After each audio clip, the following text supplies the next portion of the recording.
नमस्कार, आप देख रहे हैं एनडीटीवी। हमारी खास पेशकश के साथ मैं हूं अनंत भट्ट और इस कार्यक्रम में हम साल 2026 की 26 उम्मीदें आपके सामने रखने जा रहे हैं। साल 2025 अलविदा कह चुका है। 2025 में विश्व भर में कई उतार चढ़ाव देखने को मिले। 2025 में कई बड़ी घटनाएं हुई। अब 2026 दस्तक दे चुका है। 2026 से हर किसी को बड़ी उम्मीदें हैं।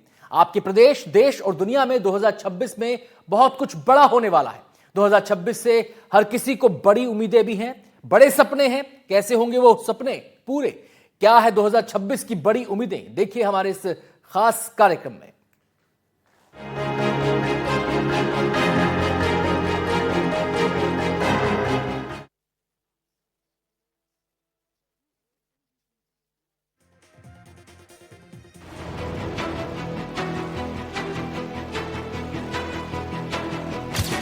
साल 2026 की सबसे बड़ी उम्मीद है देश से नक्सलवाद का खात्मा। केंद्र सरकार ने 31 मार्च 2026 तक देश को हथियार बंद नक्सलवाद से मुक्त करने का प्रण लिया है।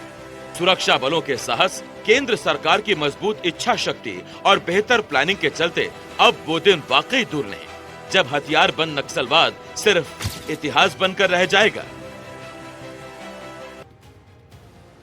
बीते 1 से 1.5 साल में नक्सलवाद के खिलाफ देश में निर्णायक लड़ाई लड़ी गई है।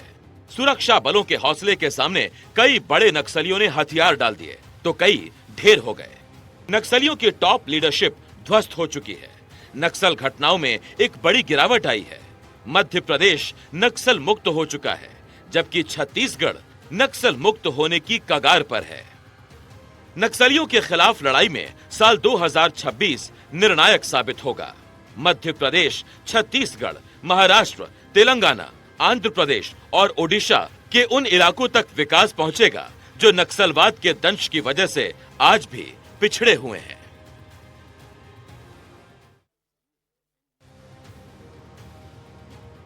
– 2025 का साल भारतीय शेयर बाजार के लिए चुनौतीपूर्ण रहा। वैश्विक और घरेलू स्तर पर कई कठिनाइयों का सामना करना पड़ा। ऐसे में सवाल यह है, क्या साल 2026 शेयर बाजार में निवेशकों के लिए सौगात लेकर आएगा? क्या सेंसेक्स 1 लाख के पार होगा? हाल ही में सामने आई एक रिपोर्ट के मुताबिक शेयर बाजार में अगले 1 साल में मजबूत रिकवरी देखने को मिल सकती है और सेंसेक्स दिसंबर 2026 तक 1,07,000 के स्तर तक पहुंच सकता है। हालांकि कुछ रिपोर्ट्स में यह दावा किया गया है कि शेयर मार्केट में निवेश के लिए ये साल उतार चढ़ाव भरा होगा। मान्य परिस्थितियों में सेंसेक्स जुलाई 2026 तक 89,000 के स्तर पर पहुंच जाएगा। ये परिदृश्य 50% संभावना के साथ सबसे अधिक संभावना वाला माना गया है। इसमें घरेलू निवेश में मजबूती, आर्थिक स्थिरता, मध्यम अमेरिकी वृद्धि और स्थिर तेल कीमतें शामिल हैं।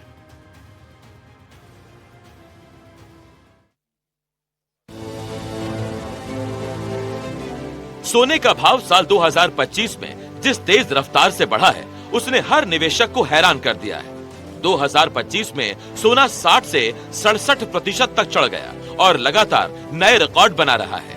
इसी तेजी को देखकर अब हर किसी के मन में एक ही सवाल है, क्या 2026 में भी सोना यही रफ्तार पकड़कर ऊपर जाएगा या कीमतें रुक जाएंगी? साल 2025 की शुरुआत में सोना 79,390 रुपए प्रति 10 ग्राम था। वहीं साल 2025 के आखिरी महीने में सोने ने 1,30,000 के आंकड़े को छुआ है। यानी 1 साल में ही कीमत में बड़ी छलांग लगी है। कई ब्रोकरेज हाउस और मार्केट एक्सपर्ट्स का मानना है, अगर ग्लोबल हालात और रुपए डॉलर रेट ऐसे ही रहते हैं या रुपया और कमजोर होता है तो 2026 में सोना 5% से 15% तक और बढ़ सकता है।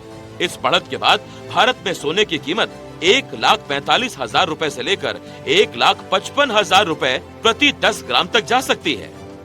बात चांदी की करें तो महज 1 साल के भीतर चांदी ने 130% का मल्टी बैगर रिटर्न देकर लोगों के पैसों को दोगुने से भी ज्यादा कर दिया है। अब निवेशकों के मन में एक ही सवाल है, क्या 2026 में भी चांदी यही तेजी दिखाएगी और क्या इसकी कीमत 2.5 लाख रुपए प्रति किलो तक जा सकती है? मार्केट एक्सपर्ट्स अब दावा कर रहे हैं कि साल 2026 तक चांदी की कीमत 2.5 लाख रुपए प्रति किलो के जादुई आंकड़े को छू सकती है।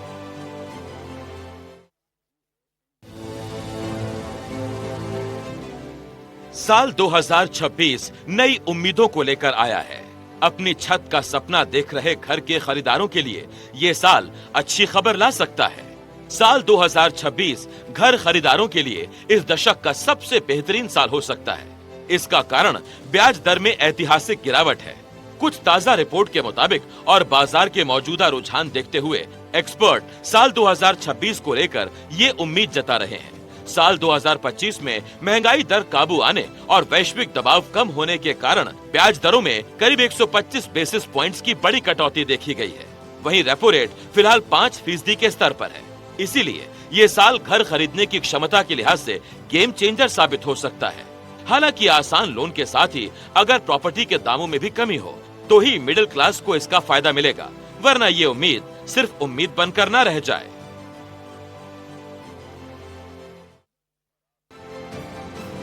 केंद्र सरकार 1 अप्रैल 2026 से देश में नया इनकम टैक्स कानून यानी इनकम टैक्स एक्ट 2025 लागू करने जा रही है। नया कानून 1961 से चले आ रहे पुराने कानून की जगह लेगा। नए कानून का सबसे बड़ा मकसद टैक्स प्रक्रिया को सरल बनाना और आम आदमी के लिए उलझनों को कम करना है। नए नियमों के तहत अब सैलरीड क्लास को 12 लाख रुपए तक की सालाना आय पर कोई टैक्स नहीं देना होगा। इसके अलावा टैक्स भरने के लिए अब तक इस्तेमाल होने वाले असेसमेंट ईयर और प्रीवियस ईयर जैसे कठिन शब्दों को हटाकर अब केवल टैक्स ईयर का इस्तेमाल किया जाएगा। हालांकि मिडिल क्लास उम्मीद कर रहा है कि टैक्स में उन्हें फिर से राहत मिले।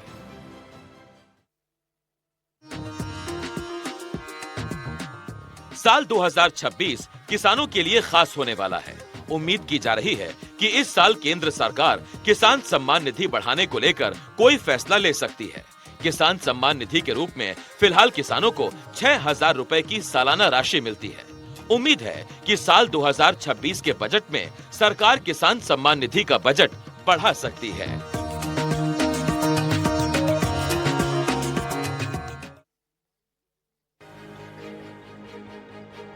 भारत ने 2035 तक अंतरिक्ष में खुद का स्पेस स्टेशन बनाने का टारगेट सेट किया है।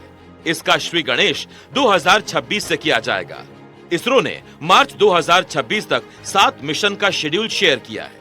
ये mission LVM-3, PSLV, GSLV Mark II और SSLV समेत कई लॉन्च व्हीकल का इस्तेमाल करेंगे।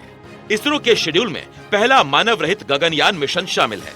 ये भारत के मानव अंतरिक्ष उड़ान लक्ष्य की दिशा में एक महत्वपूर्ण कदम है। ये मिशन व्योम मित्र को ले जाएगा। व्योम मित्र अंतरिक्ष में इंसानी कामों को करने के लिए डिजाइन किया गया एक मानव रूपी रोबोट है। हालांकि इसकी तारीख अभी तय नहीं है। इधर अंतरिक्ष में भारत के पहले सोलर मिशन आदित्य L1 के लिए 2026 के एक अभूतपूर्व साल होने की उम्मीद है। पिछले साल कक्षा में स्थापित किया गया आदित्य L1 फरवरी 2026 में पहली बार सूर्य को करीब से देख सकेगा।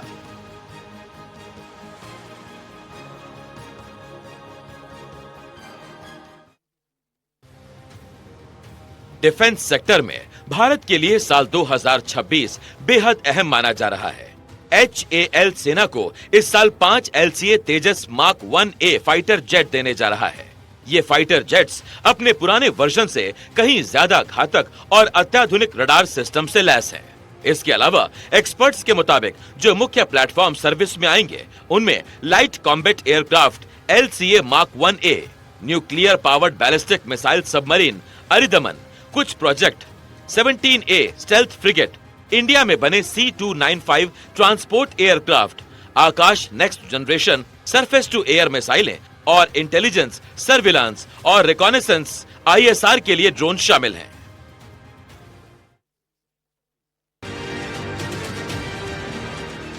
बीते कुछ सालों में विश्व भर में अशांति का माहौल है। रूस Ukraine, Israel Hamas, Israel Iran के बीच हुई जंग की वजह से आर्थिक मोर्चे पर गहरा प्रभाव पड़ा है। ऐसे में एक बड़ा सवाल ये है, क्या साल 2026 में विश्व भर में शांति होगी?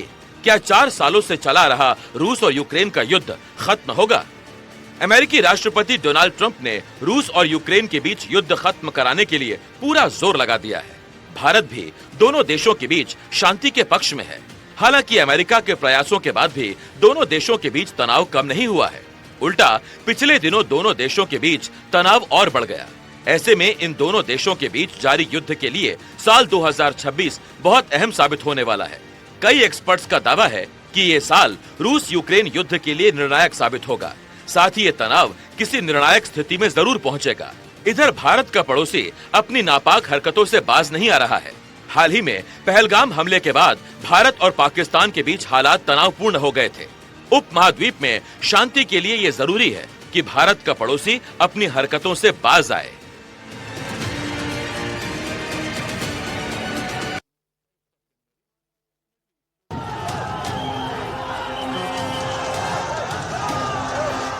एक तरफ विश्व भर में अशांति का माहौल है, युद्ध हो रहे हैं, तो दूसरी तरफ भारत के पड़ोसी देशों में अस्थिरता बढ़ती जा रही है।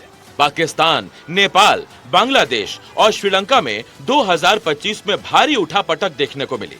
पाकिस्तान में जहां लगातार अस्थिरता बनी रही, तो वहीं नेपाल और बांग्लादेश में हुए तख्ता पलट ने भारत के पड़ोस में अशांति फैला दी। नेपाल और बांग्लादेश में जेन जी ने मौजूदा सरकार को उखाड़ फेंका। तख्ता पलट के बाद अब 2026 में इन दोनों देशों में चुनाव होना है। ऐसे में इस साल भारत के पड़ोसी इन देशों के लिए काफी अहम साबित होने वाले हैं। इन चुनावों पर भारत की भी नजर रहेगी, क्योंकि इन चुनावों के आधार पर ही इन देशों का भविष्य टिका है।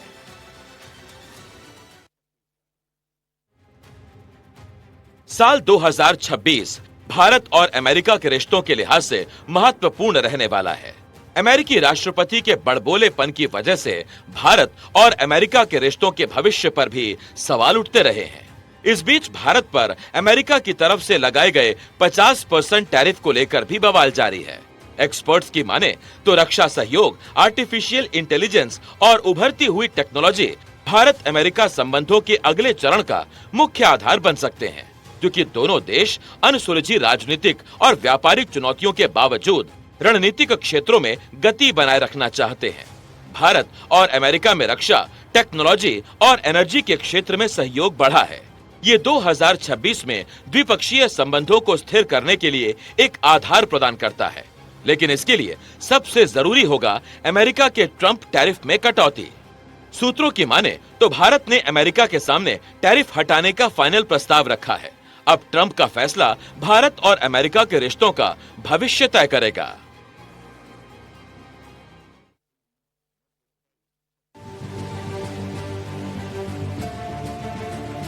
T20 विश्व कप का काउंटडाउन शुरू हो गया है।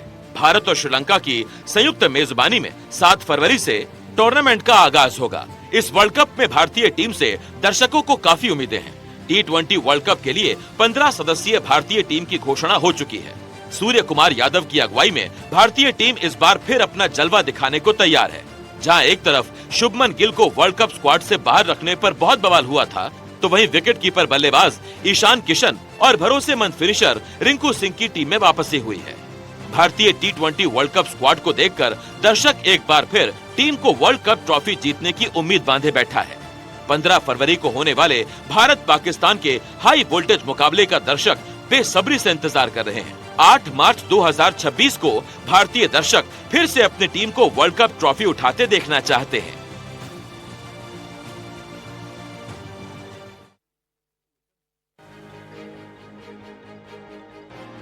तेईस जुलाई 2026 से 2 अगस्त 2026 तक स्कॉटलैंड के ग्लासगो में कॉमनवेल्थ गेम्स 2026 होने जा रहे हैं। लेकिन इस बार बजट की कमी के कारण कॉमनवेल्थ गेम्स में सिर्फ 10 प्रमुख खेल ही होंगे, जबकि कई खेलों को हटा दिया गया है। शामिल खेलों में एथलेटिक्स, तैराकी, artistic gymnastic, track cycling, netball, weight lifting, boxing, judo, balls और बास्केटबॉल शामिल हैं। जबकि हटाए गए खेलों में बैडमिंटन, क्रिकेट, हॉकी, कुश्ती, shooting, squash, table tennis, triathlon और तीरंदाजी जैसे कई लोकप्रिय खेल हटा दिए गए हैं, जिसका काफी विरोध भी हो रहा है, क्योंकि हटाए गए खेलों में भारतीय खिलाड़ी लंबे समय से अच्छा प्रदर्शन करते आए हैं। कॉमनवेल्थ गेम्स में कम गेम्स होने के बाद एशियन गेम्स से भारतीय खिलाड़ियों को काफी उम्मीद है। 19 सितंबर से 4 अक्टूबर 2026 के बीच जापान के आइची प्रांत और नागोया शहर में 20वें एशियाई खेलों का आयोजन होना है। इस संस्करण में क्रिकेट और ई स्पोर्ट सहित लगभग 42 खेल शामिल होंगे, जिसमें लगभग 15,000 एथलीट भाग लेंगे। खास बात यह है कि इस बार एशियाई खेलों में क्रिकेट को आधिकारिक तौर पर शामिल किया गया है और मिक्स्ड मार्शल आर्ट्स MMA पहली बार शामिल होगा।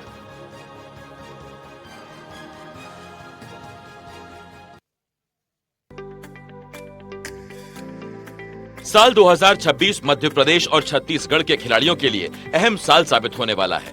मध्य प्रदेश में खेलो एमपी यूथ गेम्स 2026 का आयोजन 10 जनवरी 2026 से होगा।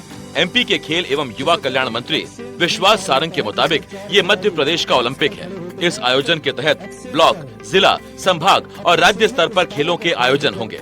इसके बाद 28 से 31 जनवरी तक भोपाल में इसका समापन होगा।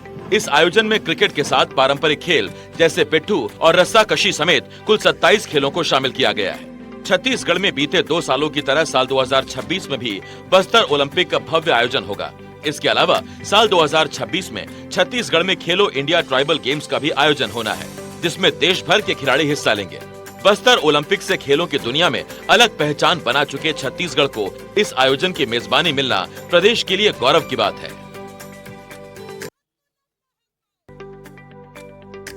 राजधानी रायपुर में विकसित हो रहा सेमीकंडक्टर हब छत्तीसगढ़ ही नहीं बल्कि पूरे देश के लिए बड़ी उम्मीद बनकर उभरा है।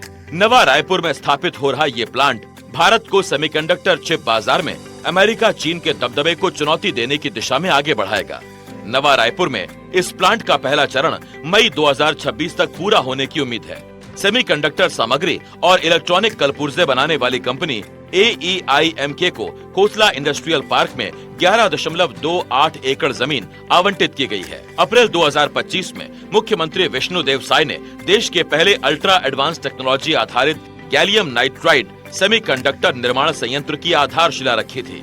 यहाँ हर साल 10 अरब से ज्यादा चिप्स बनने की उम्मीद है।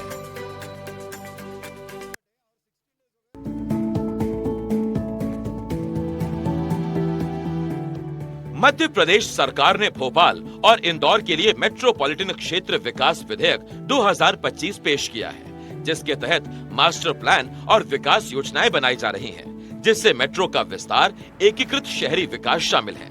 भोपाल क्षेत्र में सीहोर, रायसेन, विदिशा को शामिल किया गया है, जबकि इंदौर क्षेत्र में उज्जैन, देवास, धार और रतलाम जैसे जिले शामिल हैं। साल 2026 में इसे लेकर कई अहम काम किए जाएंगे, जैसे मास्टर प्लान को तैयार किया जाएगा। साथ ही इन क्षेत्रों के एक साथ विकास को लेकर तैयार की गई कई तरह की योजनाओं पर काम शुरू होगा। साल 2028 में उज्जैन में होने वाले सिंहस्थ को ध्यान में रखते हुए इंदौर मेट्रोपॉलिटन क्षेत्र के विकास की योजनाओं को तेजी से पूरा करने का लक्ष्य भी रखा गया है।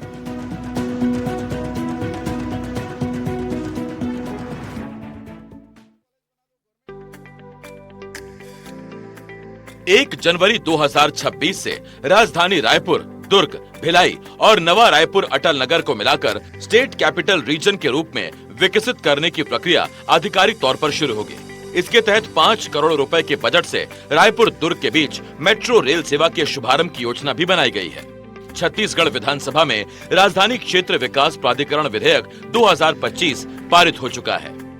ऐसे में साल 2026 में SCR परियोजना को गति मिलने की उम्मीद है। मध्य प्रदेश में जिस तरह इंदौर भोपाल मेट्रोपॉलिटन रीजन का विस्तार किए जाने की प्लानिंग की गई है, छत्तीसगढ़ में उसी तरह रायपुर और आसपास के क्षेत्रों को मिलाकर स्टेट कैपिटल रीजन का विस्तार करने की प्लानिंग की गई है।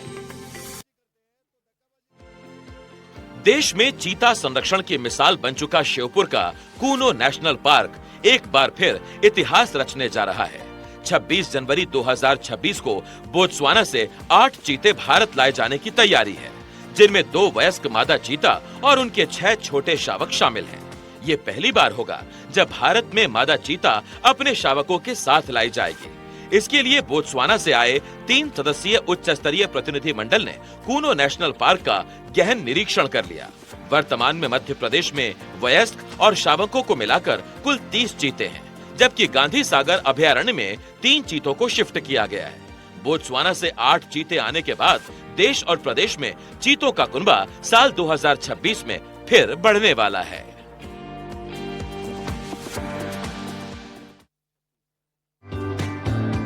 केंद्र सरकार की अति महत्वाकांक्षी योजना दिल्ली मुंबई एक्सप्रेसवे का बड़ा हिस्सा शुरू हो चुका है। 1350 किलोमीटर लंबे एक्सप्रेसवे का लगभग 774 किलोमीटर हिस्सा पहले ही चालू है। पूरा प्रोजेक्ट 2026 के आखिर तक पूरी तरह शुरू होने की उम्मीद है। खासकर दिल्ली के DND मीठापुर के 9 किलोमीटर के स्ट्रेच और गुजरात के कुछ हिस्सों को जून 2026 तक पूरा करने का लक्ष्य रखा गया है, जिससे दिल्ली में मुंबई की यात्रा का समय 12 घंटे हो जाएगा। ये देश के सबसे बड़े इंफ्रास्ट्रक्चर प्रोजेक्ट्स में से एक है, जो व्यापार और लॉजिस्टिक्स को बढ़ावा देगा। पूरे दिल्ली मुंबई एक्सप्रेसवे प्रोजेक्ट पर अब तक 71,718 करोड़ रुपए खर्च हो चुके हैं। मतलब ये देश का सबसे महंगा और तेज हाईवे बनने की राह पर है।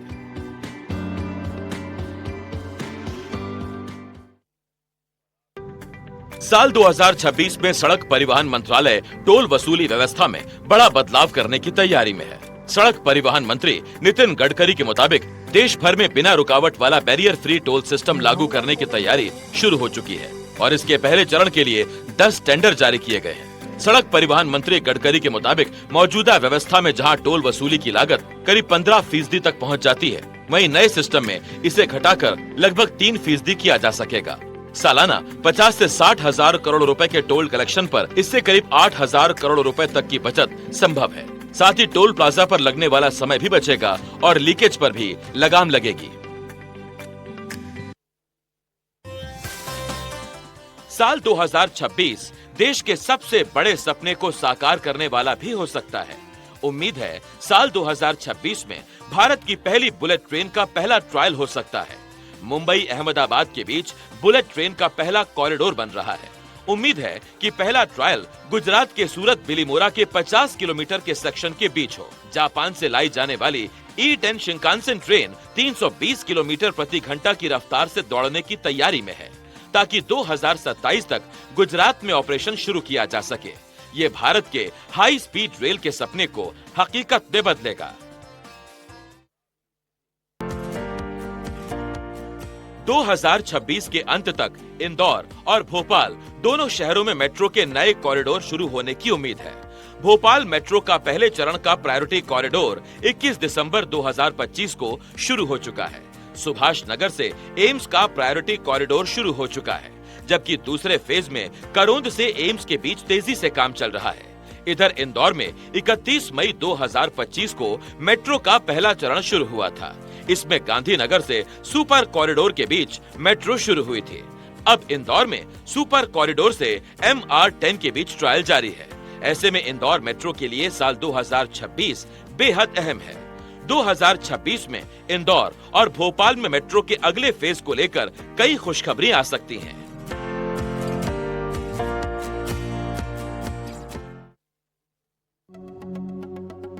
सदियों से कैंसर एक लाइलाज बीमारी है। कैंसर के मरीजों को अगर सही समय पर सही इलाज ना मिले तो मौत तक हो सकती है। लेकिन साल 2026 कैंसर के मरीजों और भविष्य की पीढ़ी के लिए एक उम्मीद लेकर आया है। अमेरिका से लेकर रूस तक कैंसर वैक्सीन के सफल प्रयोग के दावे किए जा रहे हैं। हाल ही में रूस के वैज्ञानिकों की एक टीम ने कैंसर के खिलाफ लड़ाई में बड़ी सफलता हासिल करने का दावा किया था। उन्होंने एंट्रोमिक्स नाम की एक वैक्सीन बनाई है, जिसके सभी प्री क्लिनिकल ट्रायल्स सफलतापूर्वक पूरे होने की बात कही गई है। ये वैक्सीन हर मरीज के RNA प्रोफाइल के आधार पर अलग अलग तरीके से तैयार की जाएगी। वहीं दूसरी तरफ अमेरिका की यूनिवर्सिटी के वैज्ञानिकों ने ऐसी सुपर वैक्सीन बनाई है, जिसने लैब में चूहों पर किए गए टेस्ट में कैंसर को पूरी तरह रोक दिया। ये वैक्सीन शरीर की रोग प्रतिरोधक क्षमता को इस तरह एक्टिव करती है।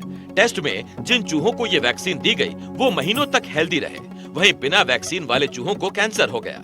वैज्ञानिकों का कहना है कि ये खोज भविष्य में कैंसर को शुरू होने से पहले रोकने का रास्ता खोल सकती है। ऐसे में उम्मीद है कि 2026 में कैंसर का टीका देखने को मिले।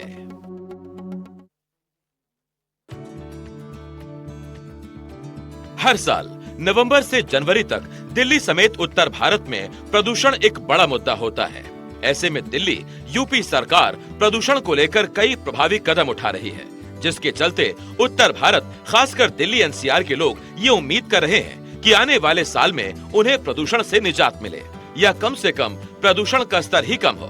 केंद्र और राज्य सरकारें राष्ट्रीय स्वच्छ वायु कार्यक्रम के तहत 2026 तक पार्टिकुलेट मैटर यानी PM में 40% कमी लाने और पराली जलाने, औद्योगिक उत्सर्जन, धूल और वाहनों से होने वाले प्रदूषण को नियंत्रित करने के लिए कई कदम उठा रही हैं, जैसे इलेक्ट्रिक वाहन, बेहतर कचरा प्रबंधन, सड़क सुधार और सतत कृषि विधियों को बढ़ावा देना शामिल है, ताकि हवा की गुणवत्ता में सुधार हो सके। साथ ही दिल्ली के 3 कूड़े के पहाड़ों को 1 साल में निपटाने के निर्देश भी वन एवं पर्यावरण मंत्रालय ने दिए हैं।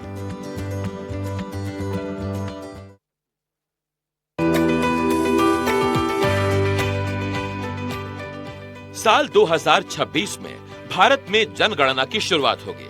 हाल ही में केंद्र सरकार ने लोकसभा में जनगणना को लेकर जानकारी दी थी, जिसके मुताबिक देश में जनगणना 2 चरणों में होगी। पहला चरण अप्रैल 2026 से शुरू होगा। इसमें घरों की लिस्टिंग और घरों का डेटा इकट्ठा किया जाएगा। दूसरे चरण में आबादी की गिनती होगी, जो 2027 के शुरुआती महीनों में होगी। मंत्रालय के मुताबिक 1 मार्च 2027 को रात 12 बजे पूरे देश में गिनती के लिए रेफरेंस डेट होगी। हालांकि लद्दाख और जम्मू कश्मीर, हिमाचल प्रदेश और उत्तराखंड के बर्फीले इलाकों के लिए आबादी की गिनती सितंबर 2026 में की जाएगी और 1 अक्टूबर 2026 को रेफरेंस डेट माना जाएगा। यानी देश की आबादी की गिनती के लिए ये साल बहुत महत्वपूर्ण होने वाला है।